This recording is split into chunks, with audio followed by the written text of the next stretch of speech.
Do you like the Roubaix or do you like the climbs?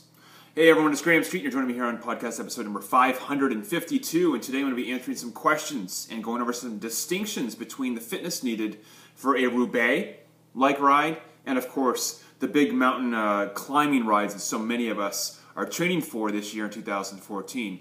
I got a great example here from a customer of mine, Richard Colson. He's from Sweden and he just got back from the Paris-Roubaix Sportif. This is the same, basically, within reason, the same profile that the pros follow. The same 52 sections of pave and 170 kilometers. So, geez, it's what, 125, 130 miles. It's a lot. He just got back. He did really well. You can read the description of his event and his preparation for it either below this video or on cyclo-core.com. But he asked a really good question here about heart rate for an upcoming climbing sportif that he has next. So he's going from Roubaix, pancake flat, tons of power, huge gear, to a climbing course with 4,000 meters of climbing and 270K. So this thing is an absolute monster. What are the differences that he needs in his training compared to the Roubaix event? And more importantly, he's asking here, one question I have, do you have any strategies for pacing on long climbs? I use heart rate as a general stick of rule of keeping below 82% on long climbs. However, I like to know if this is a little bit too low. Great question. Let's first go over the differentiations between, or the similarities, I think you're going to find, between a Roubaix course, basically a course that has either beaten the hell tarmac, a gravel course, which I know a lot of you are preparing for, a dirt road course, or a true Roubaix course that has, of course, the cobbles on it, which many of us over here on the East Coast or in the United States don't have available. We do have some equally challenging terrain. What are 4 or 5 of the key features you need to do a strong Roubaix course? Well, again, if you read through Richard's things here, one of the things he'll point out is a huge increase in his muscular endurance and core and functional strength. These two key things of core and functional, which I've mentioned to you I don't know how many times, on a Roubaix course, meaning a course that constantly keeps jarring you hour after hour after hour. If your core and functional strength, your back durability isn't up to snuff, then expect about halfway through that event you're going to have a breakdown. Now, having trained many riders over the years for tough Roubaix-like events or Roubaix Sportif itself, people that have done very well have prioritized their core and functional strength both in the off-season and in their preparation. And those that have not done very well typically have a breakdown within the ride. Usually their body just simply can't take the ongoing jarring, and usually that's because it's a breakdown in their core and functional strength. Second thing, of course, is for something like a Roubaix course. By and large, your muscular endurance needs to be at supreme levels. Because basically in a Roubaix course or a dirt level course or a gravel grinder, you don't really get a break. Even if you were having the ability to coast, the course is constantly jarring at you. So from a muscular endurance and fatigue resistance perspective, you have to have your highest level of muscular endurance available. Now, having done events similar to a Roubaix course, not actually getting on the cobbles unfortunately yet myself, one thing I do know is that forward momentum is key, and I'm sure that Richard and anyone else that has done a true Roubaix course on cobbles will tell you, once you lose forward momentum on a Roubaix course, and you get stuck, like your wheels begin to slow down, getting your inertia back up takes a tremendous amount of energy. It pretty much takes a burning of a match each time. So it's imperative that you keep forward progress going. So if you watch the pros on the Roubaix course, they're constantly grinding and literally mashing that gear. So again, going back to the idea of a larger gear ratio, okay, along with a larger capacity for muscular endurance, the longer and longer you can sustain ongoing power to the pedals. A lot of people that are preparing for a Roubaix event have their local roads around, and what they'll tend to do is they'll have short intervals of 20, 30, 40 minutes of big ring power, and then they'll have intervals where they have descents and they have coasting, or they have a time period where they're not adding as much power to the bike. And although that's more analogous to how most of us ride, when you go and ride a Roubaix course, the big wake-up call for a lot of people, or their lack of preparation, is they don't understand that they have to keep that big gear pumping all the time for, in this case, 170K. He actually took an hour off his projected time. He finished in under 6 hours, which is phenomenal. having worked with people before to get ready for that, it's a big deal. He's passing rider after rider at the 150K marker. Again, you can read it for yourself below the video. One of the reasons why he's able to do that is we try to design our training program, Cyclo 90 base and Cyclo 90 in season, to have you get stronger as the ride goes on. And that comes down to point here about fatigue resistance. So in this case, Richard is passing other strong riders at the 150K marker of a 170K tough Paris-Roubaix event. One of the reasons he's able to do that isn't because he's getting necessarily faster at that point, but he's fatiguing less than other riders. And if you actually watch the pros as well, they're all equally strong on this course. So to think that the person that's finishing at place 170th isn't a strong rider in the pro peloton for Paris-Roubaix, you're dead wrong. They are absolutely monsters. The difference is they have fatigued quicker than the people out in the front. And that's what distinguishes a person that's riding really well at the later points in a tough Roubaix event, or any event for that matter, that their muscular endurance has fatigued less than the riders behind them. And of course, they've done that using their brain and using their training. Upper body strength and back supple durability. This one is huge. How many riders have I encountered, myself included, that simply just don't conquer the flexibility, durability of their lower back and their upper spine? You want to do a Paris-Roubaix-like event, whether it's here on gravel or dirt, or it's over in Europe on cobbles. If that upper spine, the upper trapezius muscles through here, your neck muscles aren't strong and up to par, you are going to have a tough day. Because once that head begins to drop, the whole spinal column begins to collapse and your pedaling begins to slow down. Once your pedaling slows down, it's game over on a Roubaix event. That's when you start to see people pedaling squares and going off to the side. We don't want to see that. So we need to be working on those functions and that functional strength well in advance. This is one of the reasons why Richard had such a good event, and he mentions it here, that not only did he get 2 kilometers faster on his 1-hour time trialing prior to the event, but he also worked on his core and functional strength, which again is that secret ingredient. Now let's switch phases here and talk about his question concerning going to a 4,000 meter event. Is it 4,000 meters? 4,000 meters of climbing over 270K. He's already back from Paris-Roubaix. He's already starting. He's going now into Cyclo 90 in season, the climbing specific plan, which is what I would have recommended for him had he asked me. He's asking here about his heart rate. So let's really quickly, before I talk about the heart rate, let's go over the similarities and the slight differences, and they are very subtle, between a Roubaix event and a climbing event. What makes it different between going up and going pancake flat with a big gear? I'll tell you what, there's really not much difference. I know we all want to believe that there's this huge change between climbing and something like a pancake flat Roubaix event. But from a physiological perspective, from a form and function perspective, there's not. The biggest difference is twofold.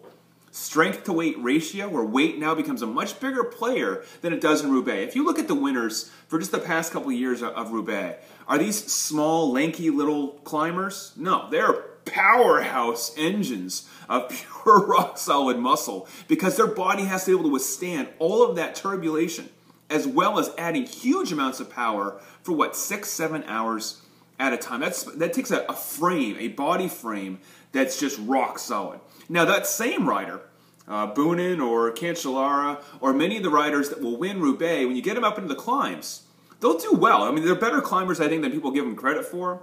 But that strength-weight ratio now doesn't begin to work in their favor, because it's the ratio between that strength and the weight that makes a big deal. So my first recommendation to you, Richard, is you've already built the muscular endurance, the strength, the core and functional capacity times 10 to do really well at Paris-Roubaix. Now what we want to do is we want to transfer that into an elevated position, and top priority would be maybe taking about 5 or 8 pounds off your body, if possible, without going to extreme measures. And you can go to other videos here on cyclo-core.com or on my YouTube channel on how to do that.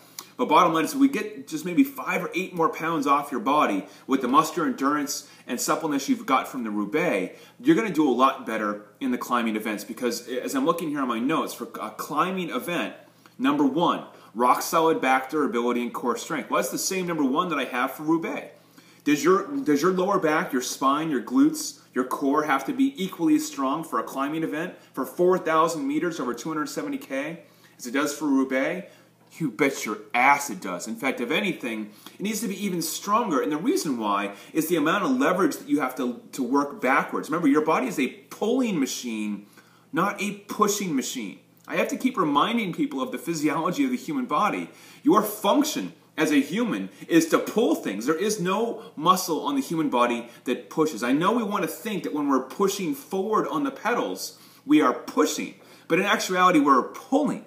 And to get up a mountain, you're literally pulling yourself up the mountain. And this means you need a huge amount of lower back durability, glute strength, hamstring durability, and of course your hip flexors and your body working in unison through your core and functional outlet, this powerhouse here. Once that begins to collapse, okay, at hour 3, hour 4, hour 8, I mean the 270K event, 4,000 meters of climbing, you're going to be out on the road for a long, long time. And that means your body has to be able to withstand a huge level of fatigue over time. And usually the first place where it begins to break down is the core and functional. Those are the same between the two.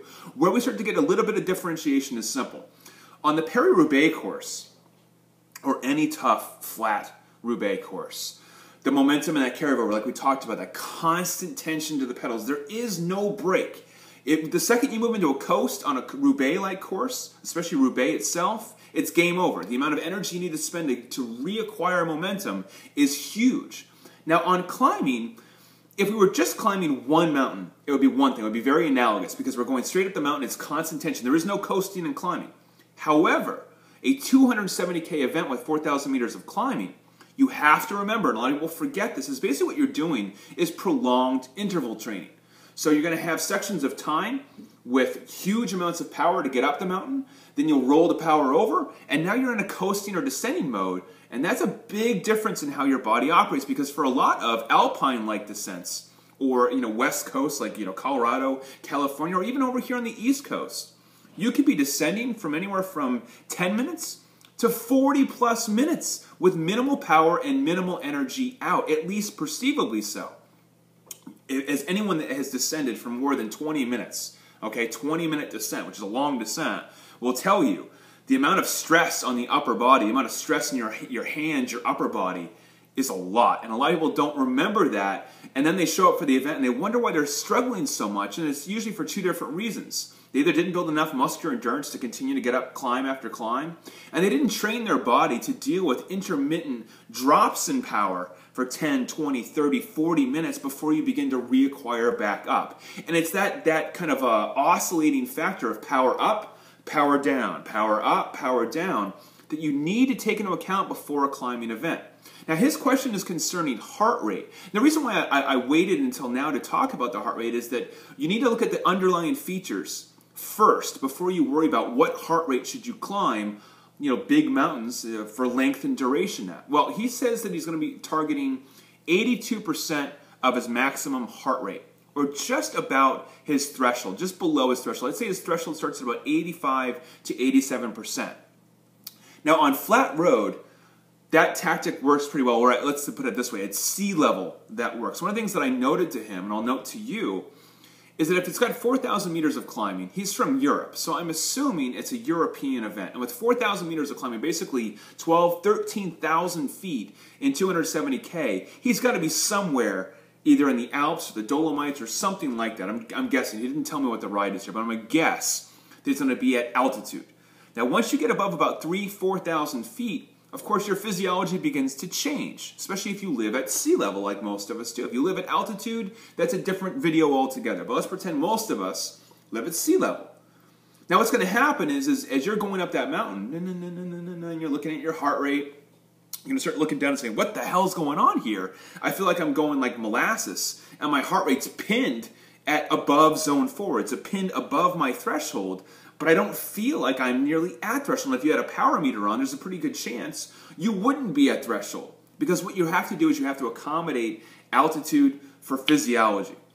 The average human being at altitude above 4, again, typically above 4,000 or 5,000 feet, once you get into 7, 8, 10, 12,000 feet, your physiology changes dramatically. The amount of oxygen available and present begins to go down. Your heart, of course, has to work harder to get the same amount of blood to those working muscles as you're climbing up the mountain. So you need to keep that into account. Now, his question is actually valid. He wants to keep it at about zone 3, what we call sweet spot. That's the level of heart rate or performance just below your threshold. And that's a good tactic, especially initially within that long of a ride. So what's going to happen over time is you're going to have fatigue and you're going to have cardiac drift. Remember, we've talked about these things before. So as you stretch out the length of a ride, longer and longer and longer, from 50-mile ride to a 60-mile ride, 80-mile ride, 100-mile ride, 120-mile ride, you add altitude to that, you add up and down to that, you're going to have what's called cardiac drift. So the same heart rate that you were going up Mountain 1 with X amount of power is now going to be 3, 4, 5 beats potentially higher with lower power at mountain number 4, 3 or 4 hours from now. Are you following me? There's a big difference there. And that's what it makes, obviously, a climbing event so much different than a Roubaix event, is that you're going to have that oscillation in power and heart rate. You're going to have much more cardiac drift, especially when you add altitude to the equation. And, of course, you're going to have dramatic changes in body position. So I'm climbing up the mountain, and my spine is more erect, right? I'm pulling back to my shoulders. I'm relaxed through my upper body. There's a huge amount of pulling going up to my hip flexors, at least there should be, and a huge amount of power going back to my hamstrings. Now, once I roll that over the mountain, and I'm going down the backside, now I'm pedaling virtually at 0. In general, ideally, you want to keep the legs turning over. I think it's one of the big mistakes that I've made in years past, is not turning my legs over enough on the long descents. You want to keep at least your body function moving. Otherwise, you're going to trap a lot of that old working blood in and around your hips. So when you begin to come off the hill and move into the next mountain, and those things have to re-engage, this is where you see a lot of riders that did really great on Mountain 1, begin to not do so hot on Mountain 2, and then on Mountain 3. And the reason why is they didn't train their body for that oscillation curve and power out, and then power back up. Does that make sense? And of course, a lot of people didn't train their body, and a lot of us can't, to be quite frank, to go down a mountain at 50 miles an hour for 40 minutes. If you've ever been over to Colorado or California, the Sierras, the Rockies, I mean, holy cow, man, the amount of energy to go down a mountain, just from a mental focus perspective, is extreme. So, Richard, you want to practice that to the best of your ability. If you can't practice that because you don't have mountains around you in Sweden, or wherever you're going to be training, keep in mind that you want to spend half of your training time on, regardless of the road conditions, in basically your lower drop tuck position. Now, the reason for that is you want to get your body used to the flexibility that's needed for your back, your hips, and your hip flexors for long descending, and then learning to re-engage that back up the climbs. Again, you want to get your body and your brain prepared for that in advance, because you just spent the past, several months getting prepared for basically like a duck in water, powering through a Roubaix course. Now you're going to be up, you're going to be down, you're going to be twisting, you're going to be turning, you're going to be up, you're going to be down. Now it's going to begin to change the dynamics of what your core needs. Your heart rate projections are correct. Just keep in mind that 82% at altitude is going to be more like 88%, 90%. 92%. So you need to keep that in check. If you're training at sea level and you're preparing for an altitude event, you need to know coming into it that your numbers are going to be skewed in the course. And here's a kicker that I learned at Triple Bypass back in 2009, was that I came in from sea level, probably at my best physical condition I had been in years for Triple Bypass. Triple Bypass is 130 miles. It's something like 16 or 17,000 feet of climbing. It starts at 8,000 feet, okay, in Evergreen. It finishes, over 3 mountain passes, over 11,000 feet. I came in fit, but I did not use this understanding of the long ups, the long downs. I did not prepare for that. I burnt a couple matches at the wrong time on the first climb. I had been warned not to. I paid for it dearly. I finished the course, and I actually did relatively well, but it was one of the most unenjoyable days I have ever had, as a cyclist in almost 30 years. And it's because I didn't prepare for that, and I didn't see the skewing. So I came in with a false sense of security. I got a lot of fitness. I can hammer it out on the flats or on the rollers here in Connecticut on the East Coast at sea level. That must equate to a great rate of return in the mountains. No frickin' way. And unfortunately, the only way to really get that is to acclimate. You're going to need at least 7 to 12 days, depending on the individual, to acclimate to altitude. There's some different rumors that if you're going to an altitude location from sea level, you have one of two choices, and neither one are very pleasant. You either have to go in advance and acclimate, give your body at least a week or two to acclimate, get the red blood cells kicking in overdrive, or get there, get off the plane, and get on the bike as quickly as you can. If you have just like 1 or 2 days before you start the ride, like many of us will, like I did, you're more than likely going to suffer pretty bad. And unfortunately, there's really not much you can do to prepare for it. And each individual will respond differently to altitude, where altitude is not a friend of mine. For some of my friends here that go to Colorado and ride, it doesn't seem to really affect them much at all. And again, there's nothing you can really do to prepare for that in advance.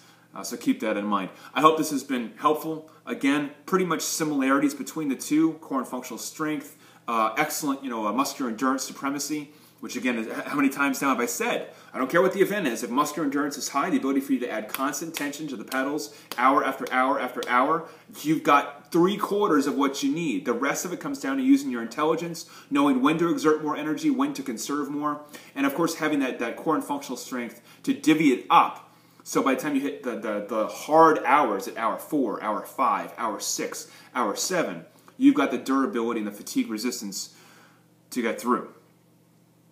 I hope this is helpful. I hope you like the tips. Of course, you can subscribe to my YouTube channel if you're on YouTube. You can visit cyclo-core.com. Remember, my guy here, Richard, basically did the Roubiax course as well as he did just using Cyclo 90 base. Okay? I don't even think he used the in-season for it. At least I don't think he mentioned that he did here. He just used the base program to ride under 6 hours for the Roubiax course. Now, granted, that's 170K with all of the pave sections on the Roubiax course. Seriously impressive. Huge kudos to you, Richard. It's just incredible. Now, for a second one, he is shifting into Cyclo 90 in-season, the climbing-specific road training plan. Remember, it comes with 6 different training plans for mountain bike and for road events, and he's targeting now the climbing course. I hope this is helpful, my friends. Till we speak again, out of the smile on your face. Love what you do on the bike, and always look for this variety. It's making me want to go ride my bike right now. I'll talk to you later.